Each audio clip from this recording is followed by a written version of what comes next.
Yeah. Welcome. Thank you for being here. This is Running Back Philly. I am DJ Eastwood. This is Sixers Postgame Live. Thanks for being here.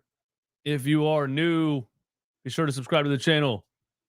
Give us a like on the stream. Turn your notification bell on so you don't miss any Sixers Postgame Lives. And watch games with us on Playback TV. We were just in there having a blast watching this absolutely ridiculous game with the shorthanded Sixers against the Boston Celtics without Kristaps Porzingis, with Jason Tatum for most of the game. We were having a blast in the playback room, playback.tv/runitbackphilly. And thank you all for being here. And, be active in the chat. Give your opinions in the chat. We'll be reading the chat as the show goes on. Let me crack a good old DC right here. Let's get right down to business. There is so many things that I want to say about what I just watched. I don't even think I can get all of my thoughts out in less than an hour. The Sixers take on the Boston Celtics. There's some kind of illness going around, and I had something last week. It's just that time of year, but it's going around the Sixers locker room right now. Jaden Springer had it. Joel Embiid has it.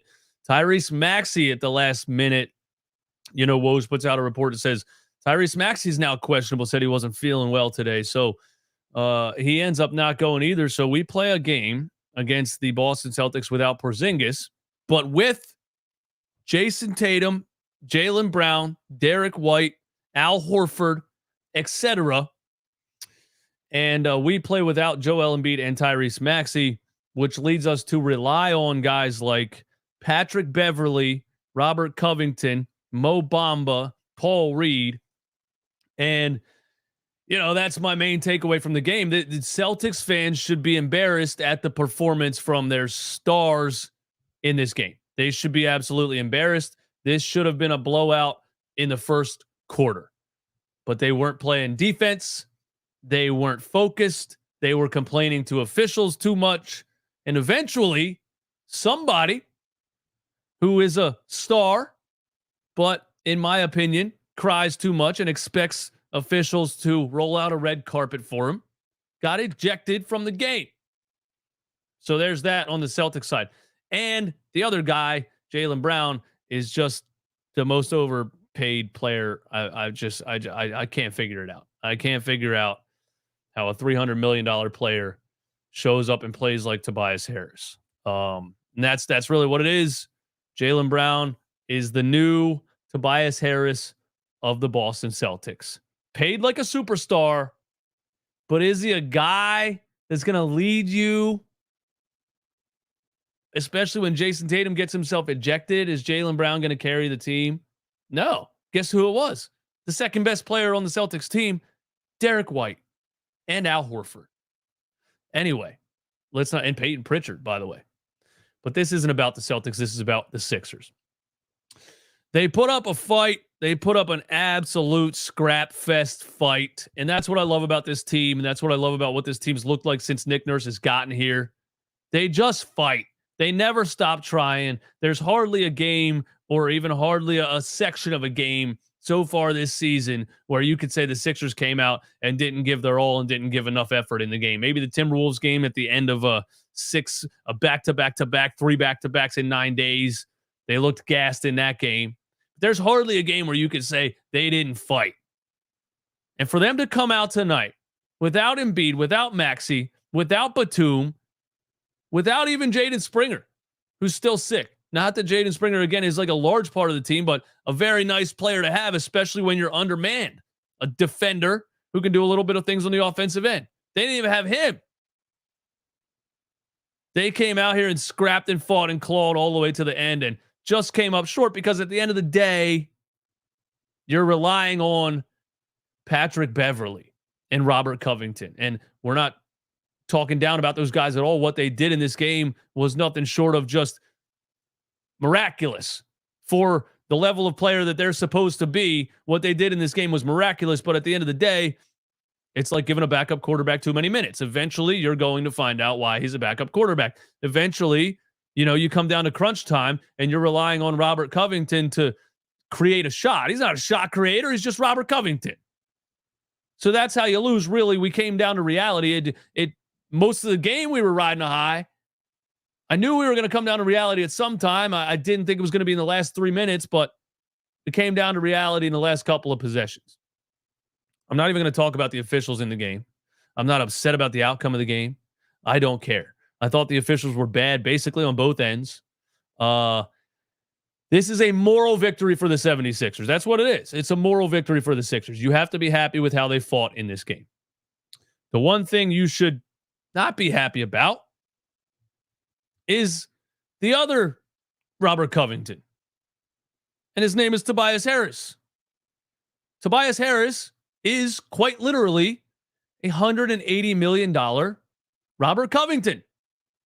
Do you, when a team is undermanned, when the Clippers last year were playing without Paul George and Kawhi Leonard, did anybody look at Robert Covington and say, it's your time to step up and lead the team to victory? No. Why? Because he's paid like Robert Covington. If Robert Covington would have been paid by a random team, the Detroit Pistons or somebody, a max contract because he had scored 20 points per game one season, then for the next 5 years, would teams have said, you're being paid like a superstar, Robert Covington. You need to step up and lead the team. They would say that, and they would be disappointed every single time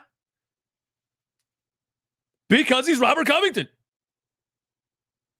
Tobias Harris is just that. He's just a guy. I've been saying it for years. I wish he was the star player that he's being paid like. He's just not that. But he's not even just not that. He's actually, when it comes down to crunch time, when it comes down to the biggest high pressure games, he's actually not even Robert Covington. He's worse. He was a giant. I don't even have to look at the box score to know that he was a giant negative in this game. Tobias Harris was absolutely putrid when it mattered the most, to the point where Nick Nurse had to call a timeout and get the ball out of his hands. The last couple of possessions, we ran through Patrick Beverly and Robert Covington because Tobias Harris couldn't do it. But I know what the radio guys are going to say. I know what everybody's going to say. They're going to be there tomorrow morning because they don't watch Tobias Harris every night like we do. They're going to be there on the radio tomorrow morning, and they're going to be saying, in the absence of Joel Embiid and Tyrese Maxey, Tobias Harris has to be the guy. He has to be the guy that steps up in a How many freaking years have you watched this guy play? How many years? It's not going to happen. He's Tobias Harris. So he played above his means for a couple of games to start the season. He did the same thing last year, by the way. And you guys did the same thing to me. You sent me an apology form on Twitter. You said it's time for you to apologize to Tobias Harris. And I said, hold your horses. And I'm going to find the tweet, by the way, and I'm going to put it in tomorrow's video. So look forward to that. I tweeted, I will not be fooled by Tobias Harris 10 games into the season. Don't you worry. Houdini Harris will return. And my God, the last 2 games he returned. But boy, oh boy, he did more than disappear in this game. What is more than disappearing? You know what I mean? Disappearing is just not doing anything, right? Disappearing is when somebody needs you to do something and you don't show up at all and you go stand in the corner. What's the opposite of disappearing, where you actually negatively affect the game? Not only did you disappear and not positively affect the game, you actually negatively affected the game. That's like disappearing and coming back as a ghost and haunting people. You did more than just disappear. Now you're just so bad. It's like the opposite of disappearing. I don't know the word. Tobias Harris was so bad in this game. He just was. I mean, I can't even count how many times he missed an open layup. Just dropped the ball. Just threw the ball to the defense. Got called for a travel. Got whatever. Crunch time. 113. I wrote it down. 113, 115 to 113, 113 to 110. It was 113 to 110. This is where we stopped believing in Tobias Harris. This is where Nick Nurse finally took him a couple games, took him 20 games into the season, 16, 17 games into the season. This is where Nick Nurse stopped believing in Tobias Harris. 113 to 110. Tobias Harris, who has choked most of the game, had the ball in his hands with an opportunity to create something in a 3-point game against the Boston Celtics, 113 to 110. And what did he do? He did a half pass dribble thing, caught the ball and put it back down and got called for a double dribble. And Nick Nurse called a timeout. He walked to the bench and Tobias didn't touch the ball again. I put out the video today saying the Sixers should bench Tobias Harris. We have to be done with this. He's paid this amount of money, so he has to play this many minutes. Not when he's negatively affecting your team. Nick Nurse cannot care about how much Elton Brand paid Tobias Harris 5 years ago. He needs to do what's best for the team. That's my take on Tobias Harris. You expected him to step up and lead the team for some reason. I've watched it for 5 years. Why would you expect that? He's just $180 million Robert Covington. And then Covington gets the ball, tries to make something happen towards the end of the game, falls over and turns it over because he's Robert Covington. At the end of the day, Patrick Beverly, Robert Covington, and these guys were doing some kind of magic out there. It wasn't going to last. It wasn't actually going to come to fruition. You know what I mean? There's my take on Tobias Harris and the end of the game and who lost the game and what happened. This one hurts with starters out, kept it close. MC Philly, thanks for the super chat. Doesn't hurt at all. Doesn't hurt at all. Moral victory. You fought, you clawed, you scrapped, you tried your heart out.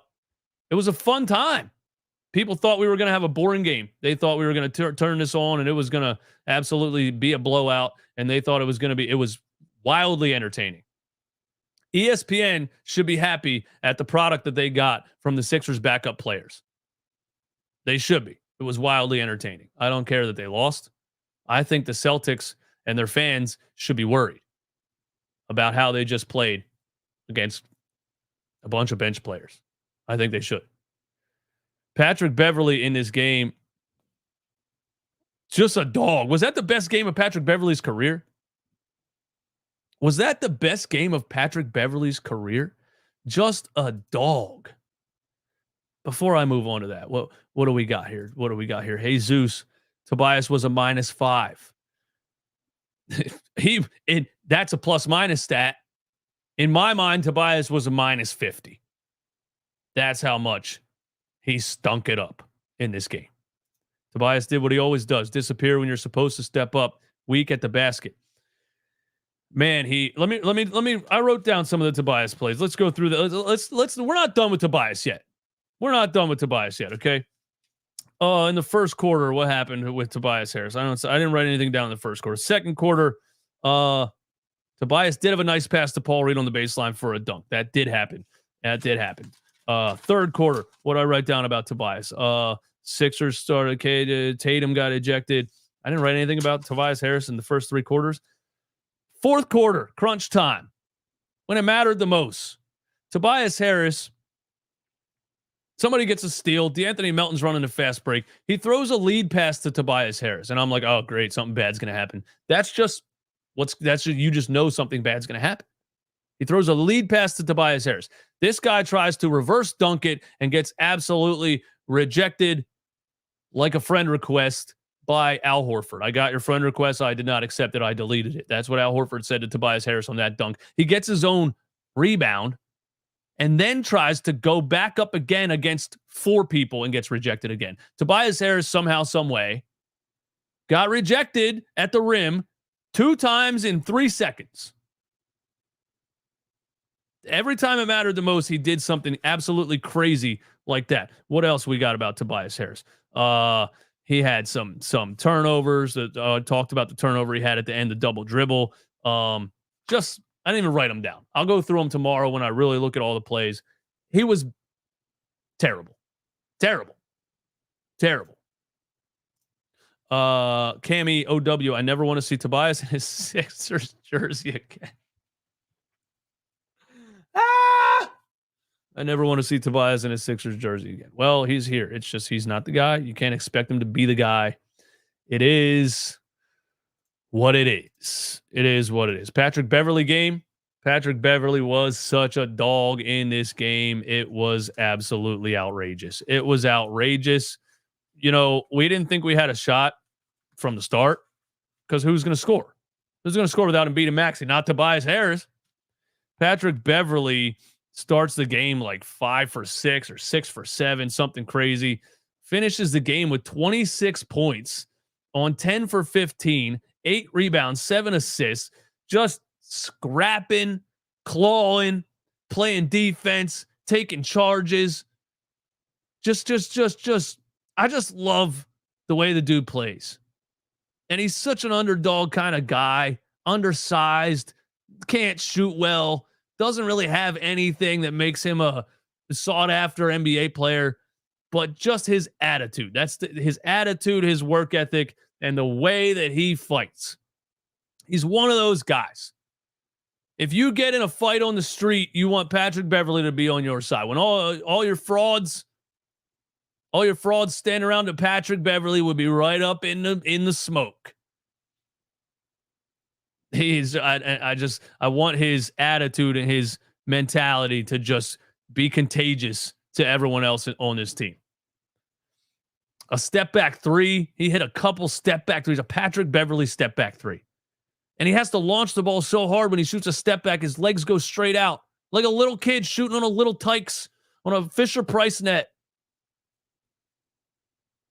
Just got the floater going. Just clutch bucket after clutch bucket. I couldn't believe what I was watching from Patrick Beverly.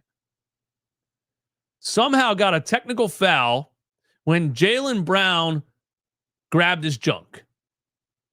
Jaylen Brown drives, and I can't figure out Jaylen Brown. I'm starting to so dislike Jaylen Brown as an NBA player. So thank you, Celtics, for overpaying a player like Jaylen Brown. But Jaylen Brown drives on Patrick Beverly, which is kind of easy for Patrick Beverly to defend because Jaylen Brown doesn't have a bag. He got no moves. He has no go-to. He's not going to cross anybody over. He doesn't have any skills. He's an athletic guy that can shoot. That's it. But when it's time for Jaylen Brown to create a shot, he's the Celtics' Tobias Harris. That's what he is. He drives on Pat Bev, punches him in the nuts, grabs him. He doesn't have a bag, so he grabbed Patrick Beverly's bag. Somehow they review this play, and Patrick Beverly or Nick Nurse or somebody gets a technical foul out of it. So Jaylen Brown gets free throws for the foul and a technical foul free throw when he's the one grabbing people down below the belt. I don't understand that one. A little bit later in the game, Jaylen Brown drives on Patrick Beverly again. This time he arm over him and elbows him in the back of the head. Gets a foul for that too. I don't understand it. Patrick Beverly was fighting. The referees were rewarding Jaylen Brown for flailing his arms all over the place. Whatever. I just love what Patrick Beverly did in the game. And I love his attitude. I love his work ethic. I love his mentality. And I hope it's contagious. I really do. Before I talk about the rest of the Sixers, I want to say that Jason Tatum is a fraud. Jason Tatum is 100% a fraud. The Celtics fans should be irate with Jason Tatum. Jason Tatum thinks that he is Kevin Durant in his prime. He thinks that he is an absolute proven NBA superstar with 5 rings and demands respect from NBA officials. And he complains the whole game. And Robert Covington was on his ass, just stealing the ball left and right. I mean, he was frustrating the hell out of Jason Tatum the entire game until finally Tatum folded. He buckled. He had enough. And he lost the ball for the 100th time and kicked his leg up, pulled a Draymond Green on Robert Covington, tried to kick him down there, gets ejected from the game. He didn't even get ejected from the game for that. He got ejected from the game for yelling at the officials. The official gave him a T for yelling at him. That was a second technical. He got ejected, but they reviewed it and it was a flagrant anyway, which he would have got ejected anyway. Jason Tatum can't handle the pressure. wants the referees to bend to him and hand them the game. And against a bunch of backup players, against a bunch of bench players, Jason Tatum went out there, played like an absolute fraud, got all emotional, and got himself ejected from the game. Fraudulent behavior, Jason Tatum, and I loved it. Now, what else? DeAnthony Melton had a game. DeAnthony Melton, just was huge. I mean, stepped up like crazy. Like, who's going to score without Maxey and Embiid? DeAnthony Melton was 7 for 19. He was 4 for 12 from 3. That's not a good percentage. 30%, 33. But the fact that he shot it 12 times because he knew I'm the guy. Nobody who's going to score on this team. It's me. It's not Tobias. So he got up 12 threes and just fighting, scrapping, clawing, playing defense, diving on the floor, running fast breaks. Doesn't really have a layup package, but he tried. Got in the lane a lot. Fourth quarter was driving Jason Tatum. Al Horford didn't matter. D-Melt was getting in there. So I love the effort from DeAnthony Melton. 21 from him. You can't ask for anything more. Marcus Morris Sr. scored 13. Still can't really guard anybody one-on-one in the NBA, but got some buckets. Hit a couple clutch threes. Hit a couple mid-rangers when you really needed it. You just got contribution from all these bench players, and I hope this carries them forward. When Embiid and Maxey come back from this illness or whatever it is, it elevates the bench a little bit more because all these guys stepped up tonight. Fell short at the end, but I loved the effort. I loved it. Paul Reed. Paul Reed was 6 for 7 from the floor. Let me get the stats on the screen here. Not that. This. Paul Reed was 6 for 7. Hit a 3 in the game. Only had 4 rebounds, but he was fighting the whole night. And his offensive game is developing. Paul Reed's offensive game is developing. It is. He got the ball in the paint a couple of times against Al Horford and really made a basketball move. Pivot, nice little footwork into a left-handed hook shot. Had a turnaround fadeaway in the fourth quarter over somebody, Tatum or Horford or somebody. I don't know. I mean, at one point he had like a fadeaway half hook, half jump shot. I don't even know what that was. Paul Reed played great. He just has this fouling issue, and I still, he had 2 when he first came in the game. He had 2 fouls in 6 minutes. I think that's why Nick Nurse didn't start him at center the last game, because he's like, this guy's going to foul out in the first half. Then I won't have anybody. So it's tough to start Paul Reed because he gets in foul trouble because he's just that guy. He's just that high energy guy that's going to jump around and be very aggressive and gets foul calls on him. He gets a lot of ticky-tack foul calls on him too. You know what I mean? A lot of ticky-tack foul calls on him. But I liked what Paul Reed did in the game. And, he hit a 3. Speaking of hitting threes, Mo Bamba. Mo Bamba comes in the game.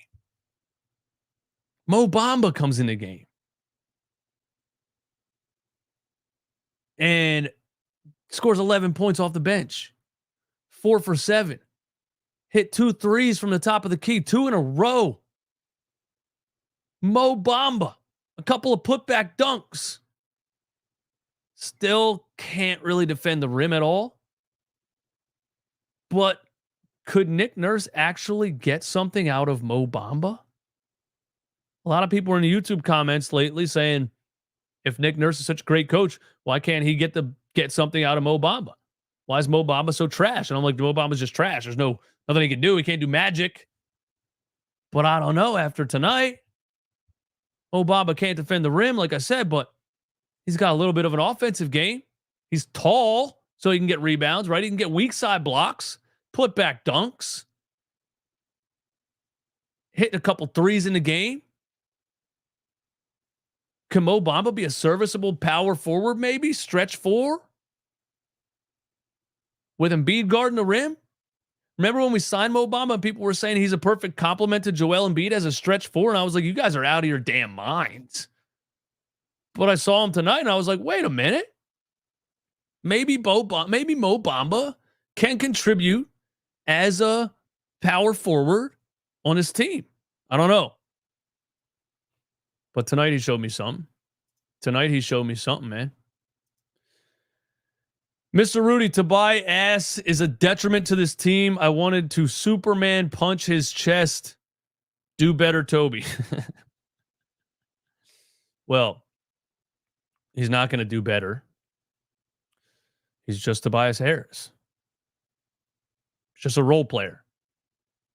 He's a role player who you're trying to hope that is some kind of star player that's going to lead you somewhere.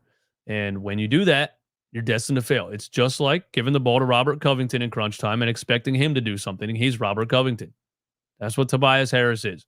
He's a role player who we tried to force into a star player because we gave him a $180 million contract 5 years ago. He's not going to do better. He's Tobias Harris. Thank you for the support as always, Mr. Rudy. KJ Martin was 1 for 5. You know what the crazy thing about KJ Martin being 1 for 5 was? He didn't shoot a jump shot. Every single shot KJ Martin shot was a layup. I have never seen a player that absolutely cannot put the ball inside the rim as bad. What was I trying to say? I have never seen a player who can't put the ball inside the rim. KJ Martin can't put the ball in hoop. It's the craziest thing I've ever seen. He had a block 2 games ago where he had to duck his head from hitting the rim. That's how high this guy can jump. And he gets on these fast breaks. And when we got him back in the trade package, I'm seeing him in a Houston Rockets jersey, the Clippers jersey, whatever. I'm seeing these highlights of him catching baseline alley-oops and landing literally over top of people's heads. And I'm like, this guy's a high-flying finisher. And he puts on a Sixers jersey, and suddenly he can't jump and he can't dunk. How is that even possible? My camera has had enough today.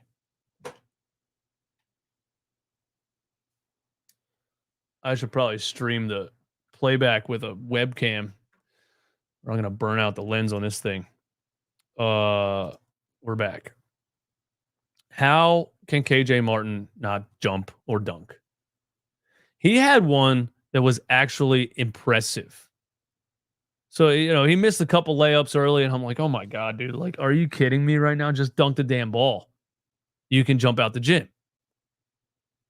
He had one where he went down the lane. It was like his 3rd or 4th attempt. And I was like, oh, he's finally gonna put the ball in the hoop. No. Again, right at the rim, doesn't dunk it. And this thing rolls around the rim in super slow motion. And I was like, if that doesn't go in, this is actually impressive. And it rolled off the side of the rim. You couldn't miss shots the way that KJ Martin misses shots if somebody paid you $1 million to miss it like that. He's actually impressively bad at putting the ball inside the hoop. It's crazy. So there's KJ Martin. Every time we every time we talked about him after the trade, we're like, KJ Martin needs run. Why isn't Nick Nurse playing KJ Martin? Why isn't Nurse playing KJ Martin? And we were like, well, there's got to be something he doesn't like about him. He never plays the guy. He stinks. He's not good. And he can't shoot either. So I know you're angry and you lost, but you're reaching. I'm not angry at all. You're not listening. Yeah, KJ Martin's not good. He's not. What else I got to say about this game? Let me go through my notes and then I'll read the chat a little bit more, man, and then we'll get up out of here, okay? First quarter we gave up 1 million wide open threes, and that's just, our lack of guys that were available. They were just chucking threes in the first quarter, but we were too. Both teams were shooting the lights out in the first quarter. But like Al Horford, Derek White, Drew Holiday, everybody had open threes left and right. Celtics had 6 turnovers in the first quarter. 6 turnovers in the first quarter. Robert Covington had so many steals, it was ridiculous. I can't believe how good Robert Covington is. I can't. I didn't know. I was used to process Covington. This dude is a defensive just juggernaut. He's probably so annoying to play against. So annoying that Jason Tatum purposely got himself kicked out of the game. Robert Covington was only credited with 4 steals, but man, I feel like he had 100. I feel like he had 100 of them. Where's he at? He had, we need full stats. Steals. Covington had 5 steals in the game. I want to know how many deflections he had because he was all over the place. He is great. Celtics had tons of turnovers. They should be embarrassed. They really should. Let's see. What else? Second quarter, Melton was keeping us alive. Jaylen Brown was choking. Something on. Oh, Jaylen Brown couldn't take Korkmaz one-on-one. Jaylen Brown, they paid him $300 million. He really has no bag. A play in the second quarter, he has Furkan Korkmaz on him. ISO. Furkan Korkmaz can't stop me from scoring. And Jaylen Brown couldn't score on him. I love so much that the Celtics overpaid him. And I think him and Tatum, they don't make sense. And I think it's going to be the downfall of the Boston Celtics. I really do. I really think that.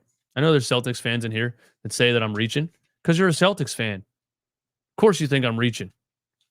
Paul Reed was doing all kinds of crazy stuff. What else I got? Third quarter. Patrick Beverly hook shot. Patrick Beverly was doing everything. He got in the lane and put up a hook shot over Al Horford. Couldn't believe it. And we started missing in the third quarter. Came back down to earth a little bit. I thought the third quarter was where they were really going to take it away and we were going to, come down to earth and they were going to blow us out, but they didn't. Yeah, that's all I really got. This was a moral victory for the Philadelphia 76ers. It just was. And it should tell us a lot about the Boston Celtics. They're vulnerable. They're frauds. They don't got that dog in them. Jason Tatum doesn't have that dog in him. He got frustrated, got himself ejected. Jaylen Brown has no dog in him. None.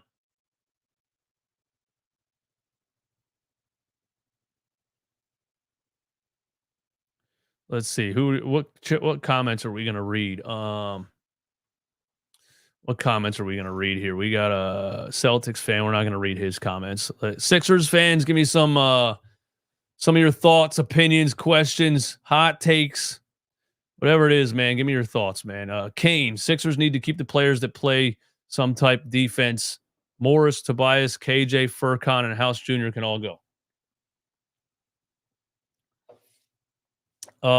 Morris gives you a little bit offensively if he's put in the right lineup, a little bit of shot creation too, which is in a game like this when you don't, even I even forgot about Kelly Oubre. We still don't have him back, I said Jaden Springer. I said Embiid, Maxey, Batum. We're still missing Kelly Oubre. Morris gives you a little bit of shot creation, but he can't really guard anybody at this stage of his career. Anytime I see somebody that can really create off the dribble and has some speed against Morris, I'm like, this is an easy bucket. Like Drew Holiday, Jason Tatum.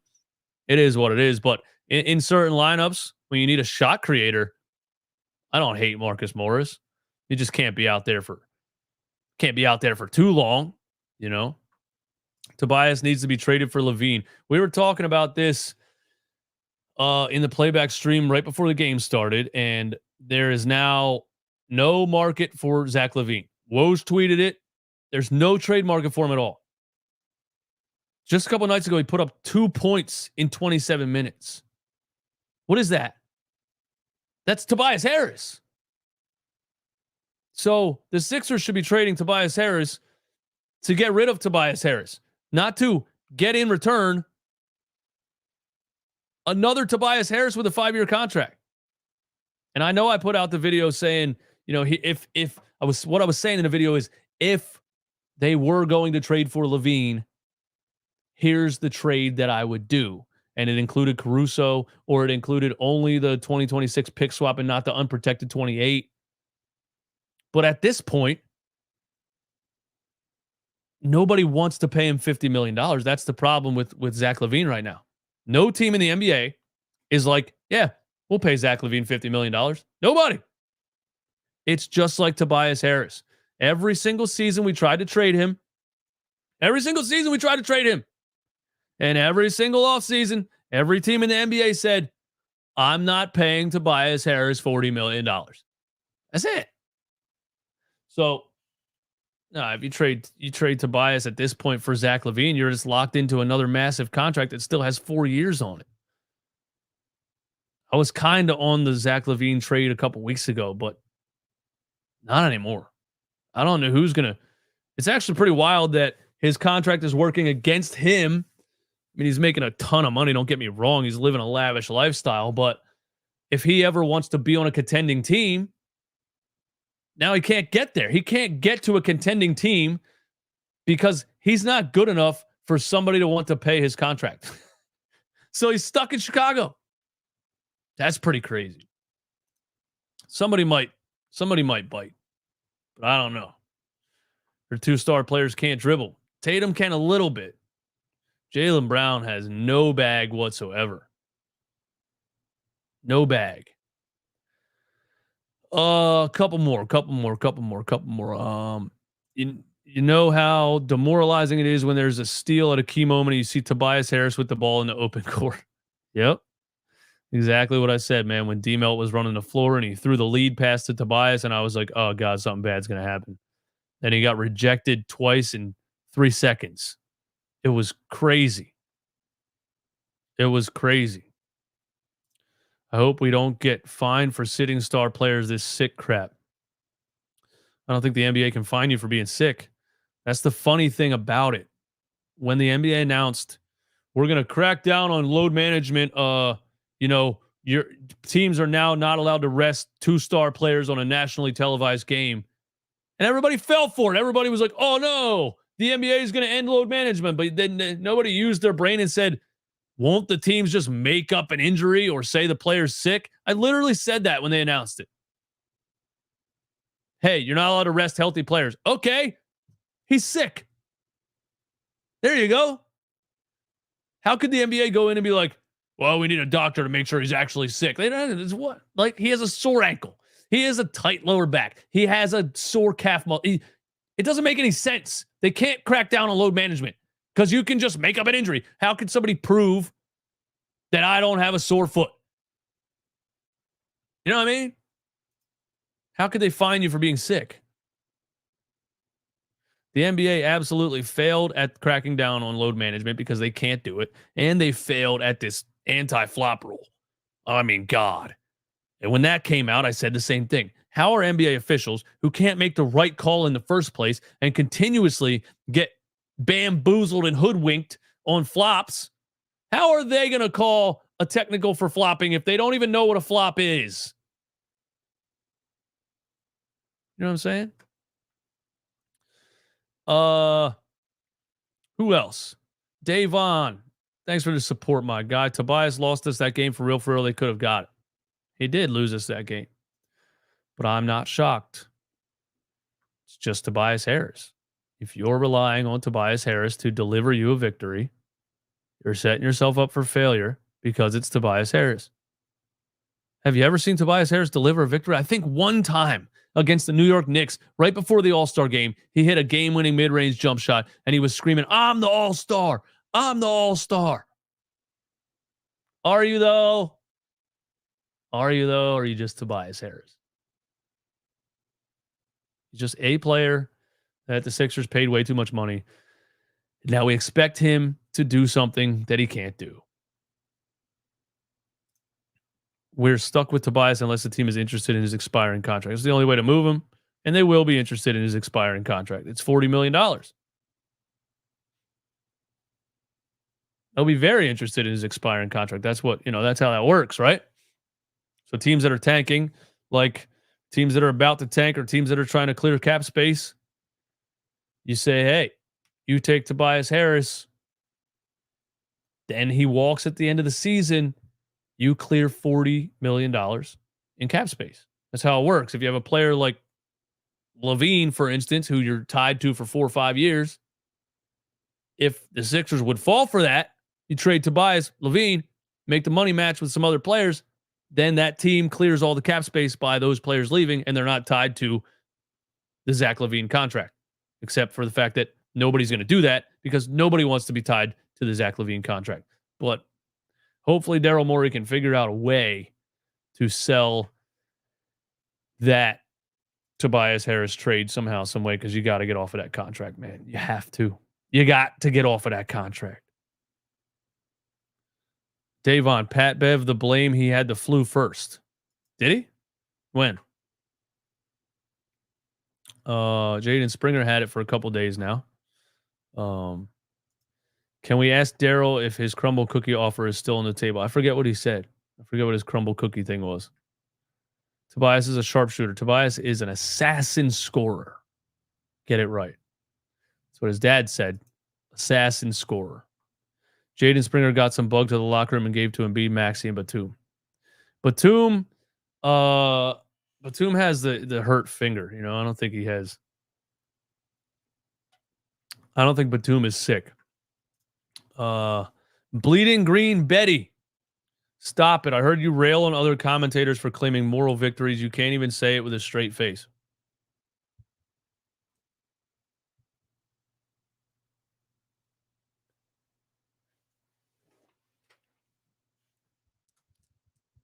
Patrick Beverly and Robert Covington going down to the wire against the Boston Celtics and frustrating Jason Tatum to the point where he got himself ejected and losing by only 6 points is a moral victory. Was my face straight enough for that? Did you get it? Did you get it? You got it? And screen record that, save it in a folder, never forget it. It's a moral victory.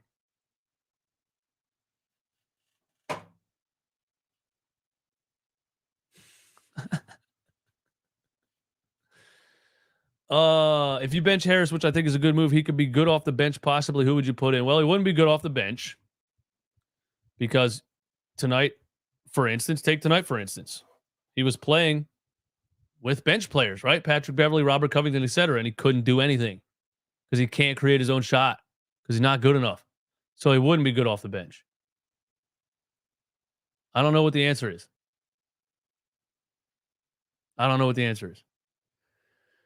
Why wasn't he playing Paul Reed at the end of the game? Probably didn't want to foul or something like that. Who fouled out? D'Anthony Melton fouled out by falling over into Al Horford, which is, pretty crazy. But you suck. Why did Doc Rivers get fired? All right, we're not about to educate people who have no idea what's going on here. Let's get some actual quality comments, and then we're out of here. Tobias was getting clamped by Derek White in the post. Just made me sick to my stomach. Derek White's a good defender.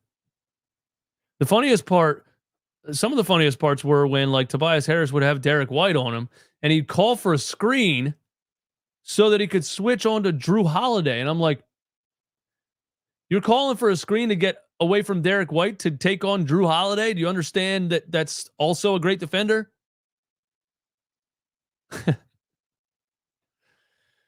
That's all I got, man. It was a moral victory.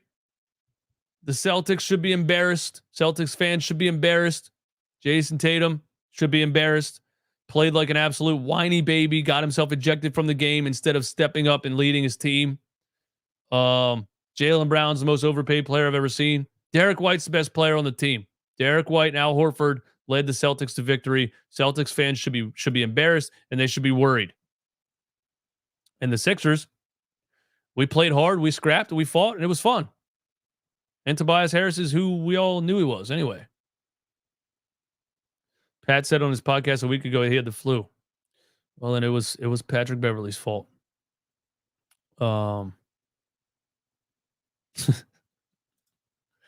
This is such an insult. Maxey does not play defense. Brown is ranked as one of the best two-way players. There's rankings, and then there's watching games. Cool. Let's not even watch the games anymore then. Let's just look at rankings. Let's just do that. Let's just look at rankings. I don't have to watch the game. I'll just look at the rankings. Oh, how did Jaylen Brown do in the fourth quarter? No, I don't know. But look at the ranking. I'll just watch the rankings. I don't watch games. Remember when Blaine Gabbert had a higher QBR than Tom Brady? There you go. There you go. There you go. I'm out. I'll see you guys tomorrow.